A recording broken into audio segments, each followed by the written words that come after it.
अगर आप आज के टाइम पे इंडियन रोड पर कोई भी BS3, BS4 या फिर BS6 बाइक या कार चला रहे हैं तो अगले कुछ मिनट जो है मेरी बात आप थोड़ा ध्यान से सुनिएगा, क्योंकि आपके जो लोकल पेट्रोल पंप पर एक ऐसा साइलेंट बदलाव होने जा रहा है जो धीरे धीरे आपके व्हीकल के इंजन के अंदर खराबी कर सकता है।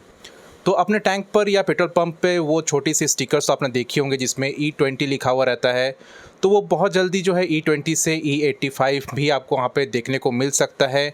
गवर्नमेंट जो है इथेनॉल ब्लेंडेड फ्यूल को बहुत तेज़ी से पुश कर रही है और इन्वायरमेंट और इकोनॉमी के लिए वैसे तो ये अच्छा है, लेकिन ये बहुत अच्छी खबर नहीं है उनके लिए जो कि BS3 या फिर BS4 या इवन BS6 गाड़ियाँ जो है रिसेंटली जिन्होंने परचेस की है। तो दोस्तों आज की इस वीडियो में हम लोग जानने वाले हैं कि E20 E85 में क्या डिफरेंस है, फ्लेक्स फ्यूल क्या है, कैसे बनता है और आपके बाइक या कार पे जो है इसका क्या असर होने वाला है।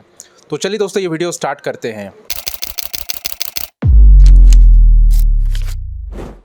तो स्वागत है दोस्तों आपका एक और नई वीडियो में। आप देख रहे हैं बाइकरिस्टिक एसके यूट्यूब चैनल में। हूं आपका होस्ट एंड दोस्त SK। दोस्तों आगे बढ़ने से पहले आपको एक यहाँ पे छोटा सा अपडेट दे देते हैं कि अभी रिसेंटली जून में जो है हमारे road transport minister mister Nitin Gadkari ने जो है दिल्ली में एक प्रोग्राम किया जिसमें उन्होंने कहा कि मैंने हीरो वालों को ये बात कही कि आप जो पुरानी मोटरसाइकिल है उसको अगर आप कन्वर्ट कर देंगे तो पूरा 100% इथेनॉल में पेट्रोल पूरा बंद हो जाएगा। ये पेट्रोल का चेहरा ही नहीं देखना है हमको। हम तो इसको कब बंद करेंगे इसके पीछे लगे, क्योंकि पोल्यूशन भी है और आर्थिक समस्या है। अगर आपको संभव हुआ तो धीरे धीरे अब तो इथेनॉल के पंप पुरी साहब ने बोल दिया सब खुल जाएंगे, हर पेट्रोल पंप पे इथेनॉल होगा। और इथेनॉल अगर होगा और पुरानी यूरो 6 इमिशन नॉर्म की गाड़ियों को छोटी सी किट के उसमें चेंजेस करके उसकी कॉस्ट आप ले लें कंज्यूमर से, और कंज्यूमर को चॉइस मिलेगा और वो भी गाड़ियां कन्वर्ट होगी, तो ये इतने बड़े प्रमाण पर होगा और इथेनॉल के प्रोडक्शन की कोई कमी नहीं है। जिसमें उन्होंने फ्लेक्स फ्यूल मोटरसाइकिल्स जो है लॉन्च की, जो कि है हीरो की स्प्लेंडर प्लस और HF डीलक्स जो कि फ्लेक्स फ्यूल बाइक है। और इतना ही नहीं, मारुति सुजुकी ने भी इंडिया की पहली फ्लेक्स फ्यूल कार वैगनार जो है लॉन्च कर दी है। तो लॉन्च के वक्त गडकरी जी ने ये साफ कहा है कि मैं पेट्रोल का चेहरा नहीं देखना चाहता हूँ और 100% इथेनॉल पर शिफ्ट होना है करके। टेक्निकल रिपोर्ट्स का जो है हवाला देते हुए उन्होंने कहा कि इसमें बहुत ज़्यादा फ़र्क नहीं पड़ता है, पेट्रोल में जो आपका पावर मिलता है इसमें भी वही पावर मिलता है। तो चलो सबसे पहले तो आपको ये समझाते हैं कि जो कोड है हमारा इसमें E लिखा हुआ रहता है, तो इसका मतलब क्या है। तो E का मतलब जो है यहाँ पे इथेनॉल होता है और इसके आगे का नंबर जो है इसमें कितना मिक्स किया जाता है इथेनॉल का परसेंटेज वो बताता है। जैसे E20 फ्यूल में जो है अभी पूरा 20% आपको इथेनॉल देखने को मिलता है, वहीं 80% पेट्रोल उसमें होता है। वहीं अब आ जाते हैं अगर E85 पे, तो ये दोस्तों एक असली हैवी वेट है यहाँ पे। इसमें 85% जो है इथेनॉल होता है और 15% पेट्रोल यहाँ पे होता है, और इसी को जो है हम लोग फ्लेक्स फ्यूल भी कहते हैं। लेकिन ये इथेनॉल बनता कैसे है? नॉर्मल पेट्रोल जो है उसको हम लोग ज़मीन से क्रूड ऑयल जो है उससे एक्सट्रैक्ट करके हम लोग जो है प्यूरीफाई करके बनाते हैं। लेकिन वहीं इथेनॉल जो है एक बायोफ्यूल है। इंडिया में इसका जो मुख्य रूप से गन्ने के जूस और अनाज के जो टुकड़े होते हैं, चावल मक्के के दाने जो होते हैं, उसको फर्मेंट करके जो है उससे एक्सट्रैक्ट किया जाता है। तो अब सवाल ये है कि इंडिया इसको इतना पुश क्यों कर रहा है? तो इसका सिग्निफिकेंस बहुत बड़ा है दोस्तों। पहले जो है इंडिया 80% से ज़्यादा क्रूड ऑयल बाहर से इंपोर्ट करता था, जिसमें देश का जो है अरबों डॉलर बाहर जाता था। इथेनॉल मिक्स करने से जो है देश का जो पैसा है वो कहीं ना कहीं देश के ही बड़े लोगों में डिस्ट्रीब्यूट होने वाला है और घूम फिर करके जो है हो सकता है उसमें से कुछ हिस्सा पब्लिक तक भी पहुँचे। तो दूसरा जो फ़ायदा है कि ये मतलब बहुत क्लीन फ्यूल है, क्लीन तरीके से जलता है, जिससे पोल्यूशन जो है यहाँ पे बहुत कम होता है। तो इथेनॉल जो है एक केमिकल प्रॉपर्टी होती है, इसमें ये हाइग्रोस्कोपिक होता है।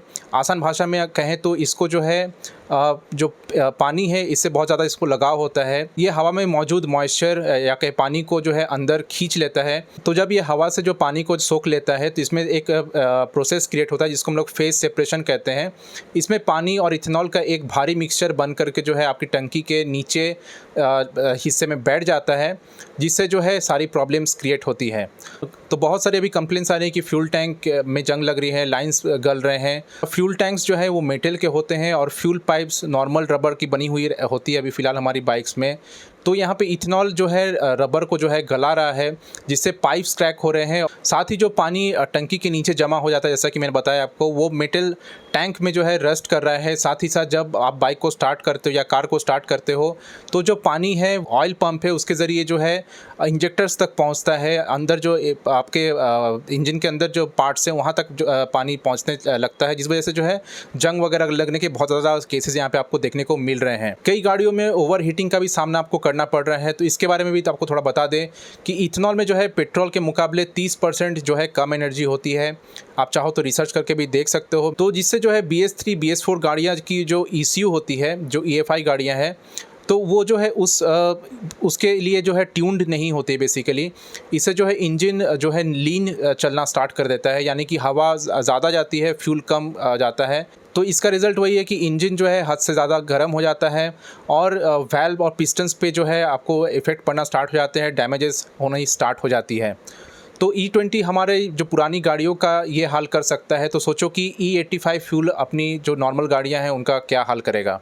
या इवन अगर E30 या E40 भी लाते हैं तो इससे जो है बहुत ज़्यादा जो है आपको दिक्कत का सामना यहाँ पे करना पड़ सकता है। तो E85 जो है चलाने के लिए आपको एक डेडिकेटेड फ्लेक्स फ्यूल व्हीकल चाहिए होगा। इन गाड़ियों का जो फ्यूल सिस्टम है बिल्कुल अलग तरीके से यहाँ पे डिज़ाइन किया जाता है। इनके जो टैंक्स है वो स्टेनलेस स्टील या फिर स्पेशल तरीके से प्लास्टिक से बने हुए रहते हैं। इनका जो फ्यूल लाइन्स है वो टेफ्लॉन कोटेड होते हैं ताकि अल्कोहल जो है उन्हें किसी तरीके से गला ना सके। और एक सबसे बड़ी बात है कि इथेनॉल गाड़ियों में जो है एक इलेक्ट्रॉनिक सेंसर लगा होता है, क्योंकि इथेनॉल में जैसे मैंने बताया कि एनर्जी थोड़ी कम होती है पेट्रोल से, तो उसकी बर्निंग कैपेसिटी जो है कम होती है। तो वो सेंसर डिटेक्ट कर लेता है फ्यूल में कितना आपको इथेनॉल मौजूद है। तो उसी हिसाब से जो है इंजन में जो है फ्यूल का जो मिक्सचर है वो उस अकॉर्डिंग भेजता है। लेकिन BS3 BS4 या BS6 की रिसेंट कुछ गाड़ियों में जो है ये जो फैसिलिटी है वो अवेलेबल नहीं होती है। तो भाई अब सोल्यूशन क्या है? तो हम गवर्नमेंट को फ्यूल बदलने से तो नहीं रोक सकते हैं, लेकिन हम अपनी हार्ड अर्न्ड जो मनी है हमारी, उसे खरीदी गई गाड़ियों का तो आपको ख्याल रखना ही होगा। तो यहाँ पे दोस्तों मैं आपको कुछ उपाय बताना चाहूँगा कि सबसे पहले तो गाड़ी को जो है बहुत लंबे समय तक, मान लीजिए अगर 2-3 हफ्ते तक अगर आपको गाड़ी खरीद रखनी है तो कोशिश करें कि फ्यूल जितना है सारा क्लीन कर दे, और इससे जो है कोई भी आपकी गाड़ी में ऐसा रस्टिंग का इशू देखने को नहीं मिलेगा।